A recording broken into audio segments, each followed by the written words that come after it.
Welcome, everybody, to day 3, the final day of the Curse Trials presented by Team Archon. My name is Frodan. I've been joined all weekend long by Kriparian to bring you guys the action, provide some commentary, and also witness some pretty fun, wacky games all around this new format that's a sneak peek into the upcoming standard. So it's going to be a pretty simple, straightforward day. We're going to have all the playoffs leading into in a single champion, and we have 8 players remaining here. Yep, it's going to be a single elimination, so none of that lose one and maybe come back into it and recover and qualify anyway. Well, no, we're past that stage. This is single elimination. We're going to start with Savjz versus Amnesiac, then it's going to be Trump versus Super JJ, and then Strife Crew versus Oskaka, Life Coach versus Tice. Oh man, Life Coach versus his only teammate in the tournament, Tice. That's a bit of a crapshoot there. But, well, one of them will have to go on to the semifinals and then the final. We have 7 matches for you guys tonight, and it should be pretty good. Just to catch up on things, the standard format is the one that, well, should be implemented in Hearthstone pretty soon. It's going to be the removal of the older sets, which is going to be GVG and Naxxramas, and they're going to add a new set. This is when all this crazy stuff is happening. And, the idea of this tournament is to give a little bit of a peek into some of the aspects, some of the consequences of a change like this. The GVG sets and Naxxramas sets are not allowed in this tournament. As a result, we've seen a lot of really good Druid decks, along with a few other creations that have, succeeded kind of like one-ofs. Out of all the unique decks, I believe it's only Trump that is the special snowflake. He's got the Warlock, right? I think there was like a one of Hunter, and there was another one of deck. I don't remember whose it was. Yeah, we had one Hunter that was Cleansa, and we had one Paladin that was Firebat. Oh yeah, and they didn't make it. Also another special snowflake that he didn't bring, the Druid. And he barely didn't make it. He had a really close series against Oskaka in the losers bracket. Battle of World Champions, but Oskaka was able to edge him out narrowly in advance. Another sleeper deck, or sleeper class rather, that we've been haven't really paid attention to too much in the very beginning of the tournament, but very quickly picking up some attention is Rogue. It's presented here by Amnesiac, and several other people who have made it farther in the tournament also have done the same. Oskaka, Super JJ. We saw a lot of people try to bring it as well. So it's a really interesting dynamic because we've seen some people favor the control side of stuff, the dragons and the priests and the warriors, and also some of these combo miracle decks really making a comeback here. Yeah, the miracle decks have worked out reasonably well. Out of the other classes, though, there's a bit of variety as well. While Druid seems to have just the basic ladder list, as most of the ladder Druid decks that you see these days don't really have any GVG cards or Naxxramas cards of any real value. There's the Violet Teacher variation, but it's still basically the same deck. But there is a lot of variation in some of the other classes, and we see that Savjz is queuing up with Priest going into the first game here, and he is running a very combo-driven deck. He's got the Auchenai's, he's got all the crazy healing effects that combo with the Auchenai, and he's got the Injured Blade Master to kind of receive some of those effects as well. We see the Earthen Ring Farseer on the Rogue side in Amnesiac's Rogue deck, and that has been maybe the superstar of the tournament, I'd say, where a ton of the very highly teched and very well put together decks are running those cards. Oh yeah, sure. You can definitely see it. Oh, is this a turn one bluff? Yeah. That's an interesting small little move there. It's nothing that will have a large impact in the long run, but it's one of those things that try to make your opponent think, I have a 1-mana card, it might have been a minion, was it another Twilight Whelp, do I think, should I play it, that kind of stuff. It might not matter at the rank that most people play at. In fact, some people don't even pay attention to that. Oh, that's a good draw. Look at that. Circle Heal. This gets really punished by Sap, which was just drawn by Amnesiac. But the idea behind Circle Healing being used on the Injured Blade Master is that you can't really normally play it. you have to save it with the Akanai for when the Gadsden gets stealth, because this is generally a very bad matchup for the priest. This is like one of the traditional horrible matchups, as Miracle Rogue versus any priest was always one of the worst. And you got to take all the little chances, all the little advantages that you can. Yeah, it's pretty nasty to get the Vile Teacher out as well, because you can't really kill it off as the priest either. And it's going to run away with the game just in terms of board control. All these small little 1/1 tokens, it's not necessarily the threat immediately this turn, but it's that every turn that the Vile Teacher lives, it's just going to get more stats onto the board. Wow, what a draw! Another ability to use Circle of Healing, but this time refill the hand, which is not normally where you get to expect this early on. So, really big moves here. It's completely gone here. I mean, there's what can he do to clear a Stealth Auctioneer? There's nothing. Savjz is responding directly to the threat, for him this turn, but. Man, I feel like with this play, it's so hard to win a drawn-out game. I feel like this is going all in right at the start. Well, it's a bad matchup, and a lot of times one of the train of thought in order to win bad matchups is to take risks to get ahead. And even though it's not the safest line of play or the most long-term thinking, you just have to try and take your chances whenever you get them. I mean, you don't really get two Circle of Healings this early, and we've seen scenarios where players have kept it. Even Savjz, he's kept the Circle of Healings, and they just have no impact later because you never draw the Akanai. So try to use it while you can. Looks like Savjz's gonna pop away really quick. We also did rearrange the schedule, everybody, because I know some people were expecting Trump's match to start things off, but I think that's going to be coming up second. Pretty excited to see if Amnesiac can advance, considering how new he is still to everybody in like Hearthstone, right? People still aren't very familiar with how Amnesiac plays. I mean, he's kind of one of these dark background players that really help Archon succeed in a lot of tournaments for a while. He's a really good deck builder, and a lot of people praise him for that. I wonder if we'll see the double Northshire and then the greedy trade to draw an extra card here. Looks like that is going to be the play. Savjz has a lot of very powerful combos in his deck, but when the combo pieces don't work together, the cards just, I mean, they really just suck. I mean, I don't know how to better put it.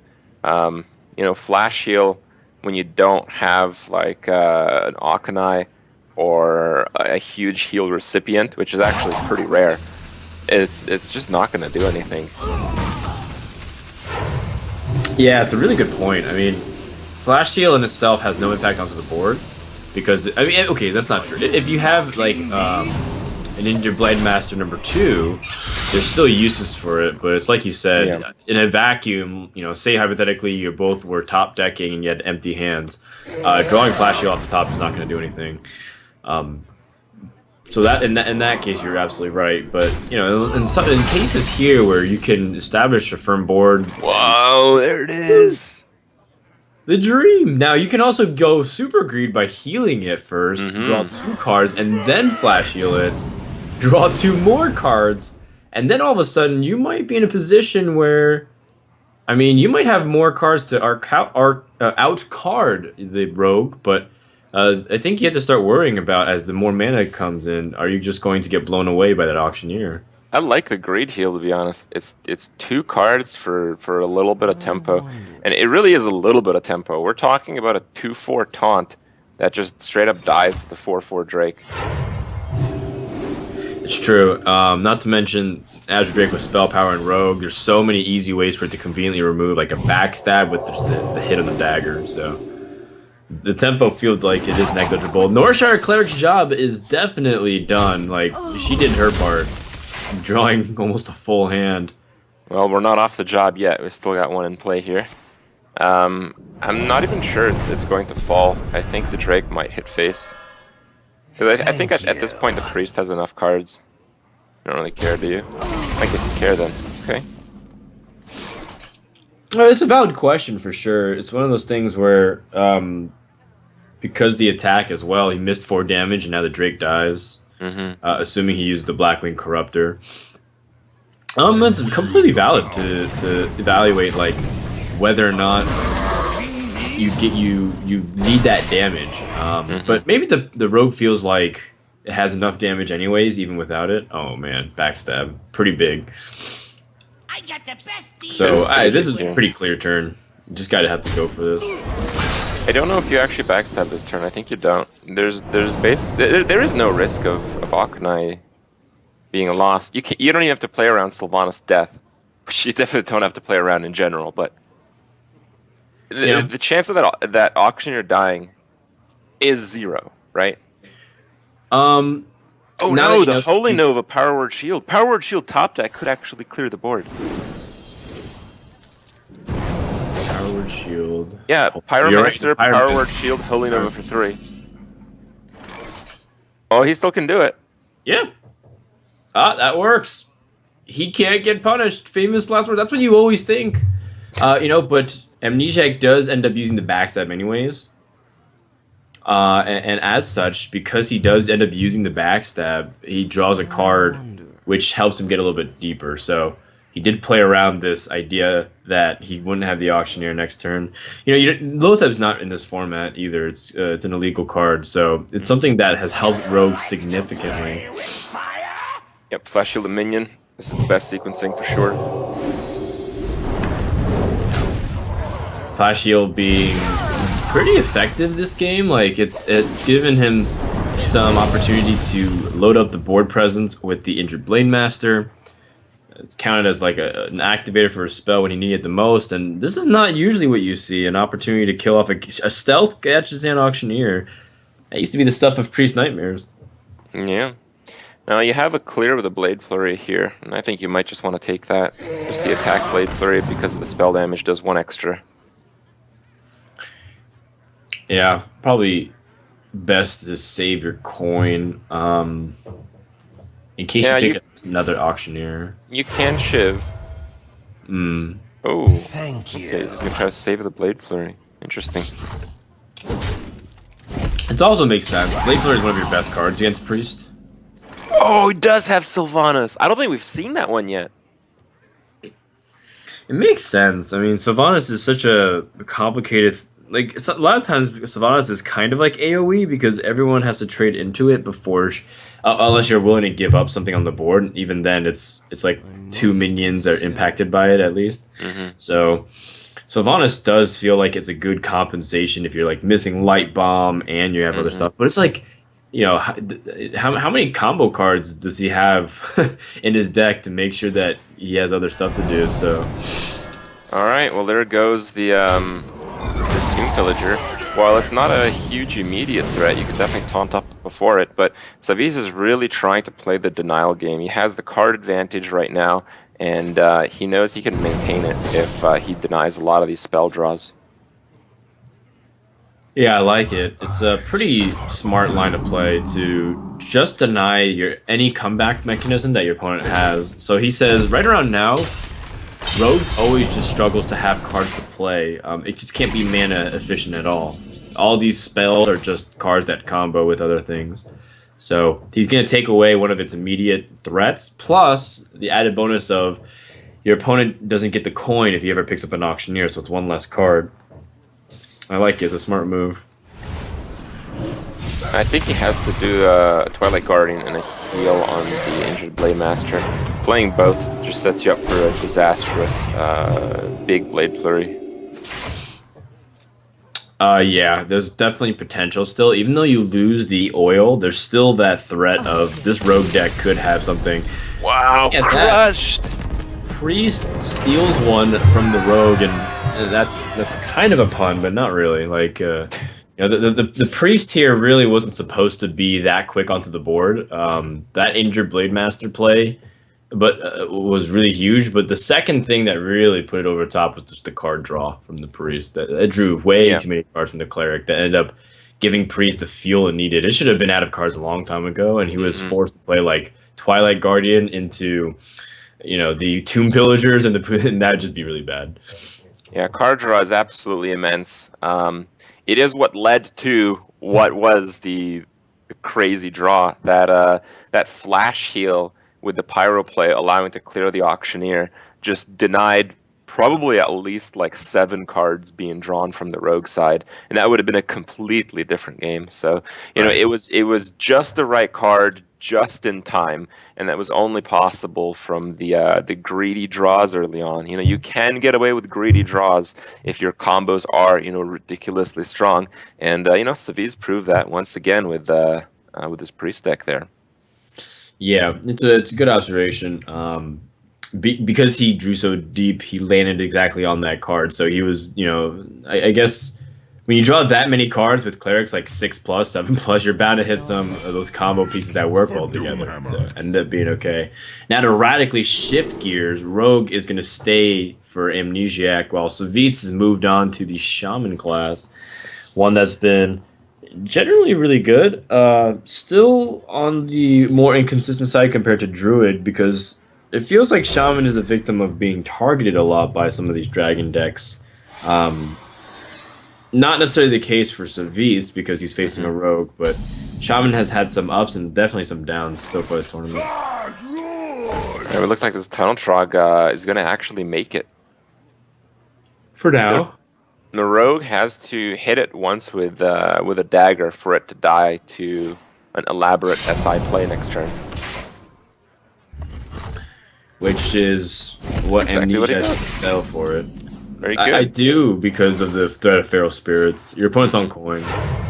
And as the Shaman player, with the 1-drop in hand and this third Finley, I think you're obligated to make this play. Yeah, no doubt about it. Alright, let's see what the draw is. He needs a good spell. Oh my goodness. That is a very good spell. So big. Because if he had to prep for that would have been... He'd have to prep a Cold Blood. This guy's on this 3 health SI, I think. Yeah, I mean, you could also make an argument that maybe he wouldn't have even used Cold Blood, just prep as like... Prep combo as activator. Lack of a better coin. Now do you clear, or would you play the Finley? This is... I don't know. Yeah, it is a bit of a decision. Looks like he just doesn't want to burn the Rock Fighter. It represents so much face damage with the Doomhammer already in hand. Oh, and it's Smorkin time. Mighty Morphin Smorkin time? Yeah. With the Farseer, that's a pretty significant pickup as well. I personally like this FaceTime Viscerate play. I was thinking about taking it a little bit slower, but this is really cool. All in. Yeah. It's cool. It might not work in the exact way that Amnesiac wants, because Savjz has answers that doesn't require his own health to be traded. And now that Rogue's completely out of cards, he might be able to just take it slow, because he's got the Hunter hero power. And Rogue's just going to be hero powering every turn, pretty much. Yeah, Amnesiac is going to have to draw very well here to continue the card draw. That's a poor start. Yeah, Deadly Poison, just another card that's like combos with stuff. I really like Doomhammer here. I really like Doomhammer because the rogue is unable to sacrifice the Blood Mage Thalamus, which denies him more card draw, more opportunity. Yeah, that's right. At this point, you don't even care about the spell power. You actually want Thanos to cycle and die. But Rogue's on a race. 6 more damage being put out here with the Deadly Poison Dagger and SI. Well, he's threatening 7 a turn, and Savjz is on 16. So it's probably a 2-turn clock. It actually is looking pretty okay for the Rogue, but there's so many draws here that could just, yeah, the Rock Fighter. Yeah, give such insane damage to Savjz. Like that Lava Shock is perfect. I think you just go face with that, honestly. So you can unlock 2 more crystals this turn by doing that, giving you a hero power, and then making sure that you have 7 next turn so that you can Lava Burst, hero power. I guess you have 2 more. So what would you do with that extra 2 more mana? So you can do 8 this turn, and then next turn is lethal. Yeah, if you do...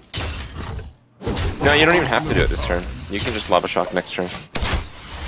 You have lethal next turn. The rogue has to draw a heal. Or lethal. Good luck with that. Okay. Oh, Preparation! Yeah. Oh, that's gonna be another one for Savjz, I guess. He has exactly 13 damage by my count. Yes. The Lava Shock, more than enough here to unlock the Mana Crystals. Really nice stuff here by Savjz to make sure to just plan and think very carefully. But, you know, this is just exactly the power of the that Hunter Hero power and what Sir Finley does to give flexibility to the class to give it reach otherwise. Because if it didn't have that, and it just had Shaman totems, About 8 short. it would have been very short. Yeah, but you know, very well played by Savjz. I think it was very important there to keep the Thalmos from drawing. When the rogue is out of cards completely, denying that one extra card draw is such a big deal. You know, it's I know it's been mentioned several times by lots of people in Hearthstone, but there's like the rogue class, the miracle rogue deck is like draw momentum type of deck, you know. So once you get like 1 or 2 key draws, they start drawing literally their entire deck. And you know, if you stop that from happening, you're just drawing dead so frequently. So I think it was very important for Savjz in that matchup to not play any minion, and you know, looks like he managed all the way to the end. Yep, so now Savjz is up 2-0 very quick. And now it's going to come down to whether or not the rogue can kill the druid. And druid's definitely failed a couple of times. Zlay being one of the players that he was up 2-0 and was not able to close it out. Ended up getting reverse swept by Life Coach after that crazy Shaman versus Priest game. Well, Savjz is running Sylvanas, which probably makes his druid deck a little bit slower than most, and you know, that can be an advantage against particular lineups, but I think Amnesiac's lineups are generally fast. He's got this Miracle Rogue deck, he's got the aggressive Shaman, which we've seen a lot of, and I think he has a faster druid. And you know, sometimes a faster druid doesn't actually provide an advantage. Sometimes a slower druid is better. But it's hard to say. It really depends on the openers. Well, speaking of openers, Savjz is really weighing his options here. The one thing you don't want to do is get hit by a Fan of Knives on the Living Roots. You have to kind of wonder, though, is if you coin Fan of Knives, it's better than if he does it on turn 3 when he doesn't have to use the coin. So rather than try to be mana efficient with hero powers and evaluate next turn, I kind of like this to attack. Oh, sorry, to play the 1/1s. Yeah, I like the attack too. You're probably going to play a giant Van Cleef next turn, and if you attack ahead of time because you're going to Blade Flurry anyway, you minimize the amount of damage you take from a potential Savage Roar. All right, start the sacks, boys. Oh man, there's already a lot of combo cards with that Van Cleef, but is that it? Is that what you want to go for when your druid's hitting turn 4? Turn 4 is the turn for silence on it, and as much as you can build up the world's biggest Van Cleef, I don't feel comfortable making druid do it. At least make it do it off curve, right? What? No. You want to go immediately for the Van Cleef? No balls.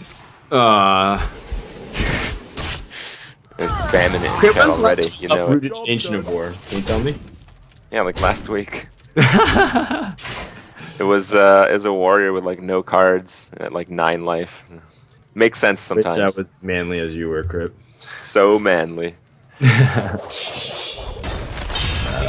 mean, he can go for a midi cleave. You know, No, man. 6/6. Junk, dude, junk. Where shall I strike? Well, you know, it just reminds me of those days where it's like, I'm talking about old school Miracle. You used to be able to play Van Cleef for like 6/6 or 8/8, then attack and trade into a minion, then shadow step it right back. Just like play Van Cleef as 8/8 every single turn. Those are the days, man. Now, those are the days where Leroy cost 4 mana, and you had to play around 22 burst. Well, it was Leroy. That entire combination cost 8 mana. The 22 burst required 3 or 4 cards, but it did 18, right? It was 6 times 3, but they always did like an eviscerate at the end. Right. So it was the 22, or like a cold blood. Yeah. Well, the Farseers seem to be pretty strong here in tandem. You might want to consider daggering up too, even though it's not as mana efficient, but you do have Gadgetzan, and your first spell that you'd probably want to play is something like Deadly Poison, so I think the 2 Farseers is just better board control, though, so I don't fault him on that at all. I'm surprised that he was thinking about going for the Savage Combatant. I really like the Ancient of Lore. Ancient Lore on 7, like you can never go wrong with that. Not when the board is like that, where it's not super intimidating, but it's enough where Rogue can just start punishing by killing the Ancient of Lore and then pushing for damage. So I think he feels like it's better to play a little bit safer. All right, well, looks like Amnesiac has hit that point in the game where he's stabilized well enough, and it's time to draw the rest of the deck. It's downhill from here on the Druid side, but 20 HP is nowhere near out of range when it comes to Druid combos. Yeah, it's definitely not impossible, but not likely given the hand of Savjz, and this is where being aggressive as a Miracle Rogue is going to be pretty easy to activate when your opponent can't kill the Gadgetzan Auctioneer very easily. He uses both swipes. Mm-hmm. What is he going to do? Charge Druid of the Claw to the face? To the Gadgetzan Auctioneer while he's taking 7 to the face? It's not going to be conducive to his win condition. Yeah, I think he'll have to play the Azure Drake and see if he can get, I don't know, maybe a Wrath. And then if he doesn't, he'll have to innervate the Druid of the Claw in charge mode. Yeah, I guess that's your best option. Give yourself a draw first, see if it changes, but if not, Druid of the Claw is a 4 damage removal. Not very clean at all. Oh, perfect. Well, perfect in quotation marks. Until he sees a second Auctioneer being able to do stuff. Or even just potential lethal. It's very difficult to do much here. I think lethal is pretty unlikely. Well, he just needs Eviscerate. That looks like lethal, doesn't it? Yeah. It 9 wasn't damage. likely off the top, but yeah, he had to draw it off the top because he couldn't play the Auctioneer with all that shenanigans, just because he had to play Deadly Poisons, and he only had 2 mana to work with otherwise. All right, great job by Amnesiac to climb back in the series. It's 1 game win, so it's not out of the question if you can come back in the series, but Lord knows it's going to be tough just because. How do you actually come back 3 times against Druid? It's a class that's known for its consistency. Savjz had one of the worst draws he could, in the sense that he didn't have early game plays outside the roots, no ramp. The innervate came way too late, and he was stuck playing removal instead of actual minion. So he was still doing okay. I think the main turning point in that game was like Savjz's plan was to just go face, face, face, face, face. He had the rogue down to 14. He had a swipe and he had a charger. I mean, he was almost there, honestly. The main turning point, I think, was the double Farseer. That's basically like playing a heal body. The rogue healed himself from 14 all the way to 20, and then suddenly he had a very threatening board. I mean, 2/3/3s when you have that much removal and that much attack buffs and damage potential. And that was even realized. So, yeah, Farseer again, I think, was the card of the match there for Amnesiac. Yeah, definitely been a really powerful tool for many decks. However, Shaman and Druid, not really 2 classes that have Farseer very often. They're more of the aggressive types. I mean, realistically, we might see a Druid mirror of what it comes down to, whether or not Amnesiac can come back into the series and complete the reverse sweep. Savjz, though, he's pretty comfortable, and if it comes down to Druid mirrors, he does have that Sylvanas Windrunner, a legendary minion that is really complicated for Druid to deal with without the Keeper of the Grove, and most decks seem to have cycled that out. I mean, Amnesiac's running like Stranglethrow Tigers in his deck, right? Yeah. Here's the other thing that's very important, though. He never played Sylvanas, did he? In any deck. It was never actually played, and we didn't see it yesterday. I don't think we saw Sylvanas in any of the games in the past from Savjz. Did he play it in that Priest game, Priest vs. Rogue? I don't think so. I don't think so either. May have just played the other things, the Dragons. I think that will actually have a pretty big implication if it goes to Druid versus Druid. I think most likely we'll see the Keeper being wasted, really, before the Sylvanas is seen. But perhaps here, the decision to go with the Shaman first, I think is a very good one. You get a little bit more information on the deck, and as the Shaman player, your strategy is fairly indifferent of what your opponent is doing or playing. Get in there and fight, man. Yeah, it's that. I mean, I definitely can see what you're saying. There's sometimes where you do have to shift your plan radically, like passing 5 turns in a row, in order to bait him into elemental destruction. So sometimes your game plans are a little bit dynamic. But those are far and few between. It's mainly, like you said, establish early game board, use burn to finish the game. Elemental destruction. Speaking of the devil. Looks like he's going for full out board control plays. He's going to take 2 to the face. So far what we've seen is taking 2 damage as the Druid for a kill is worth it. It's at 3 where the pro players seem to draw the line. It's not okay to take 3 damage by attacking into something, but 2 is good all day. Yeah, I think it's just the mentality of 3 is the threshold where you're trading 2 mana to take 2 damage, and it doesn't feel like, unless it's absolutely necessary, where if you don't kill it off with your hero power, you're just going to take it 2 more times to the face, then you have to do it. But in other cases, you feel like if you can use a minion and conserve health, you should. I do want to mention Savage Roar is almost lethal right now. Yes, let's see, 7 plus 6 is plus 12, 19 to 20 damage if you can squeeze in a hero power. So.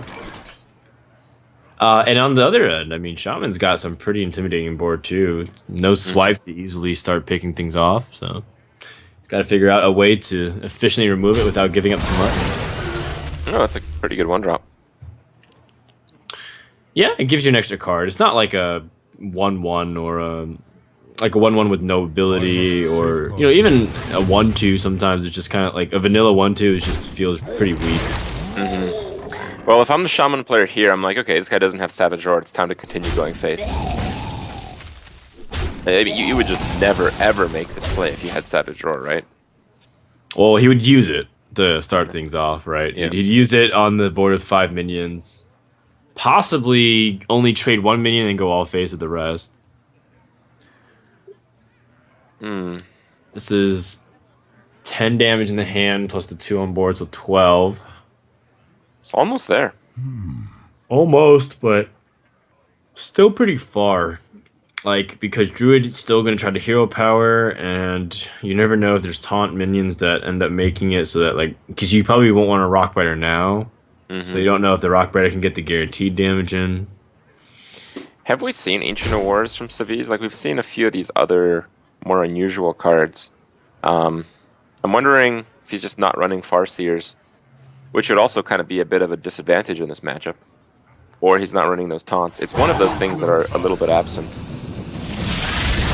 Oh yeah, definitely. Farseer is really good in this matchup specifically compared to other ones, because you don't care too much about the late game. You don't care too much about the late game if you can't have any life to survive from that point on. You can play Ancient of War and then they just lava burst past you. Alright, well, if we see the Azure Drake come down, the Shaman's going to be 2 damage off lethal. It looks like Savjz is going to bank up on a draw. Oh, nope. That bet failed.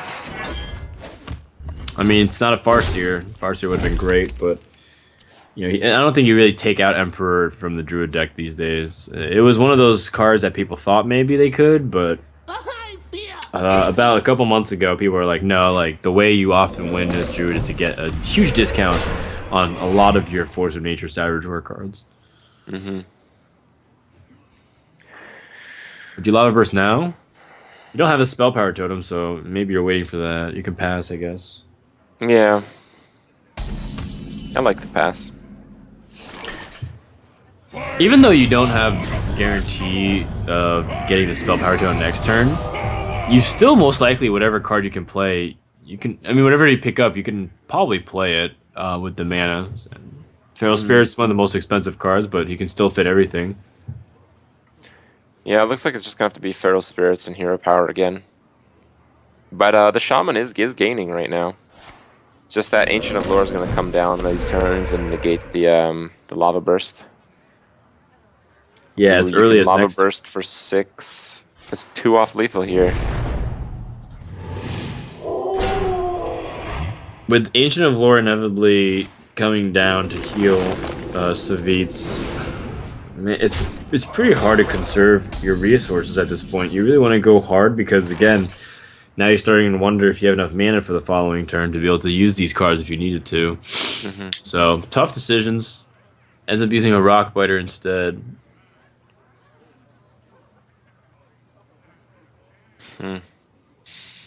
Force of Nature is such a weak clear. He's really looking for some kind of taunt.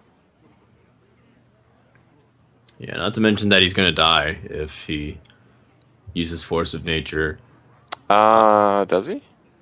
Yeah, the Spell Power Totem doesn't die, right? Oh, that's right. So, Yeah. unless he gotta kills Hero Spell Power Totem and leaves a Leopard Gnome up. I don't think that's even an option. Yeah. Time waits for no one. What are we gonna see here? Not in Raptor. Oh, he's just gonna go off the fact that he's gonna survive. He's gonna hope that Shaman doesn't have any burst, but that ends up being exactly what he has. He just happens to have Lava Burst. If he healed, he would have survived. Yep. But maybe that's not. Let's see what the draw would be. Yeah, he would have survived. All right, well, this might be another one of those reverse sweeps. Amnesiac has tied it up after being down 0-2. And it is going to be a Druid Mirror. And funny enough, it is going to be a Druid Mirror where Amnesiac is still unaware of Sylvanas. So hopefully this will actually be realized as an advantage for Savjz, but yeah, we'll have to see. I'm kind of curious what Savjz is running now. We've seen so many Druid decks in tournament. I think all 8 players who have qualified for today, the final day, are actually playing Druid. So easily the most dominant class in this format right now. It's kind of hard for me to remember, who's playing what kind of tech choices are being made. I really love the Farseer and Druid deck. I think it's what makes what I would say the G2, what Life Coach Tice and RDU brought as Druid. I've liked that Druid the most, just because of the potential to heal high health minions and generate so much tempo. Yeah, putting something like putting a 5/5 back to a 5/5 is just so much more impactful than like a 5/2, which can get sniped by Keeper of the Grove or Living Roots.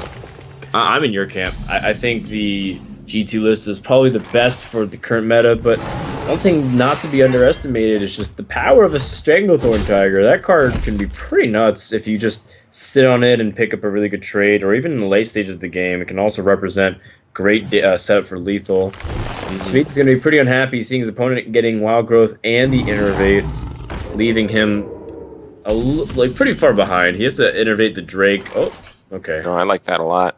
Yeah, I mean, that basically prevents the Tiger from attacking. The Tiger is just going to get a bad attack no matter what here. Well, no, not no matter what. He could Wrath and come up with a terrible 1-drop. It's always possible. Just a 1 health minion is fine. You can hero power it down and start hitting with the Tiger to the face. That's pretty important. So let's see what comes out. It's going to be the Pit Snake Dream unrealized here. No. The only thing better than a pit snake, a timber wolf. Not really. Pretty much the only thing that you could have saved him from that sequence is a taunt minion like Goldshire Footman or the Void Walker. Emperor Thor's a great way to climb back onto the board because you're able to follow up next turn with Azure Drake Wrath or whatever you want to combine it with, and most likely your opponent can't remove it for 5 mana, so it's a trade with the Tiger. We have a Druid of the Claw draw, which is also a very good draw here. He could go charge and just start pummeling face if he wants. Good thing he didn't. Yeah, because then the Azure Drake would have just destroyed him, but... Yeah. Yeah. I think you still Wrath for 2 here. And cycle. Well, the Wrathing for 4 really won't accomplish anything. And you still need better cards than what you have right now. Yeah, I like it for the mana efficiency because next turn you might want to squeeze in other plays, and that 1 mana floating might end up being the reason you can't kill it off easily. Plus, this is... It's like one of those things where your opponent won't hit your face because he realizes he probably has to trade and keep that Drake off the board. I think he's thinking if he Rats now, the Druid of the Claw will attack face, but if he Rats later, then the Druid of the Claw will hit the Drake. Okay, so this is basically saying you need to trade it to my Drake. Otherwise I'll punish it heavily. Oh, that Farseer draw would have punished it heavily, actually. Yeah. Actually, no, it's about the same. It's about the same. Great. That's like a really smart thing that ends up being like a reason why you're not just blown out on the board right now. Because if he healed that thing to a 4/6, you would have been forced to play the Keep of the Grove, which is just a much weaker card than whatever else you would have played.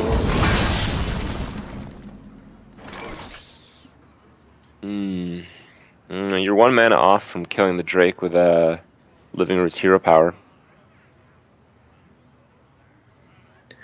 Yeah, but oh man, there's no way to remove that Drake without using Force of Nature. Oh no, you can use Keeper and Living Roots. Yeah, I don't think you would want to do that. I don't think that's threatening enough. Like, if you do that, you're just going to fall behind to the next thing that's being played. I think you have to make... There's the point in the game where you just have to play your own minion, hope it doesn't get removed, and catch up that way. I wonder. Okay, your opponent's coming up on 7 mana, so maybe he plays a minion and gives you a small opening to use removal and get a head back on board. Overall, though, this game is definitely going Amnesiac's way. The fact that he has that mana crystal advantage is such a big deal. He's going to be able to lure, he's going to have so many more options, and he's going to be able to play them 1 turn before Savjz. Does end up going for a board clear, and that ends up giving a pretty strong initiative to Amnesiac, who can play a much bigger minion of the Ancient of Lore. And the moment he starts picking up Savage Roar, he's just going to be back in business. Oh man, Ragnaros and Savage Roar. That is pretty insane. Yeah, and I think Savjz might also swipe this down. Because if his opponent ever does get an opportunity to control the board and then drop Ragnaros or even just threaten Force of Nature Savage Roar, he's in trouble. Yeah. I could see either play. I could see the MC Tech and the swipe, but the way that he's been playing, I think you're right. The swipe is probably a little bit more likely. It's just so much about the board because let's just say in like a worst case scenario, your opponent has a swipe and like a Wrath, then how do you actually deal with it then? You're just going to be really far behind on board and you spend your entire turn removing to get nothing out. Here comes Ragnaros. If Rag hits face, I think that gives Savjz a chance to do something. I think. Okay. Hits a 2/4, the average result. That's a pretty good meeting against Ragnaros. And you can drop Mind Control tag just to load up the board presence, and now you're on a Savage Roar draw to win the game, assuming your minion can survive. But you put your opponent on 19, which happens to be the health that if any of these 3 attack minions survive, you'll have exact lethal. I think we'll probably see a board clear with combo from Amnesiac, and this Ragnaros is just going to pummel away at the face.